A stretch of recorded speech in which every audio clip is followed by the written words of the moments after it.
normally around Christmas I'll do something adventurous in the garden, deep fry a turkey or set fire to a sheep or something like that. But today I thought we'd come inside, this is my kitchen, and do something really simple and classic for Christmas. I think ham is greatly underrated, it's a great British thing, and it's something we do particularly well. So don't be frightened by this. This isn't actually quite as bad as it looks. So everything I'm going to do from here, you could do with salted gammon from the supermarket.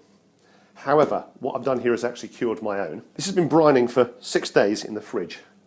So to make a brine, you use simply water, and in this case, demerara sugar and salt, and some aromatics. That is a juniper berry. There's plenty of those in there.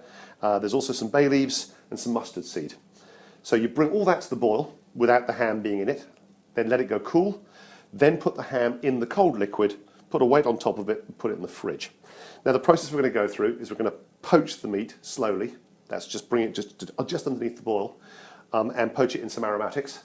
And then we're going to glaze it and roast it in the oven.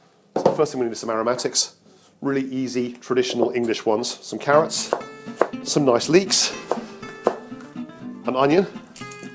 I don't even need an excuse for cider, but this is a great excuse for cider. Apple works so well with pork. There's some really interesting theories around the world about how you try and serve meat with some of the stuff that the animal used to eat. And traditionally, pigs would be finished on the windfall apples. And so at this time of the year, cider's the perfect thing to put in the boil with it. I'm also going to chuck in a very small amount of thyme. This is juniper, which is the most wonderful, wonderful English thing. Peppercorns, a few of those, black peppercorns, and mustard seed. Another really great traditional English flavouring, goes particularly well with the pork. Top it up with water.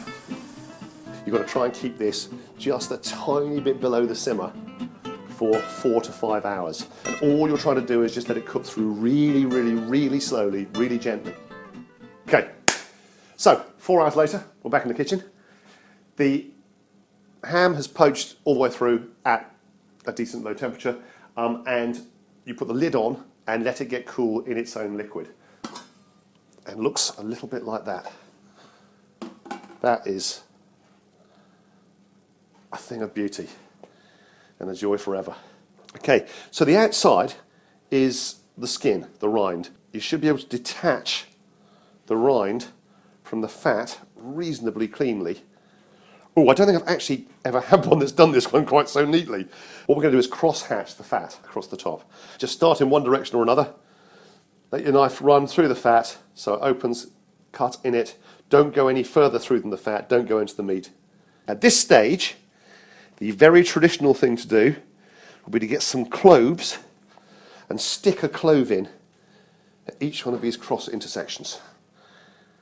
I think now is the time to nail that myth, because as far as I'm concerned, cloves taste like something you might use to freshen the air in a bathroom at Christmas.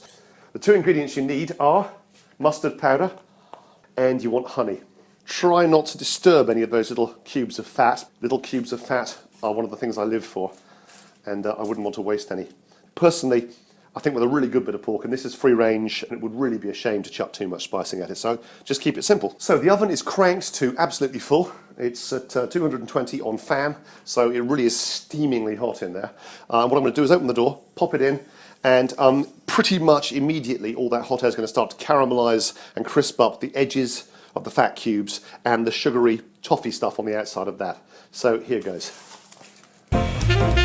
Okay, so it's been about 25 minutes.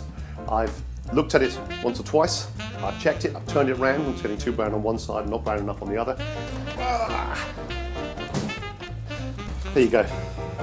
So as you can see, it's crisped up an absolute treat.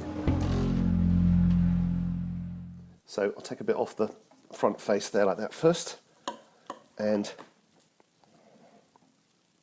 there we go, that's beautifully done right the way through. Let's have a reasonable size slice off that. Okay, and so we've got some steamed kale, some buttered sweet potatoes. I've not had anything off this one yet, and try and get a bit of the fat, a bit of the crust, and a bit of the ham at the same time. It really is very, very good. I love it hot like this, because the fattiness just still spreads right the way through the meat, which is lovely. soft, warm, unbelievably comforting food. It's absolutely one of my Christmas favourites. It's one of those things that I'll have happily on Christmas Day, have happily on Boxing Day, and probably keep going to somewhere in the new year.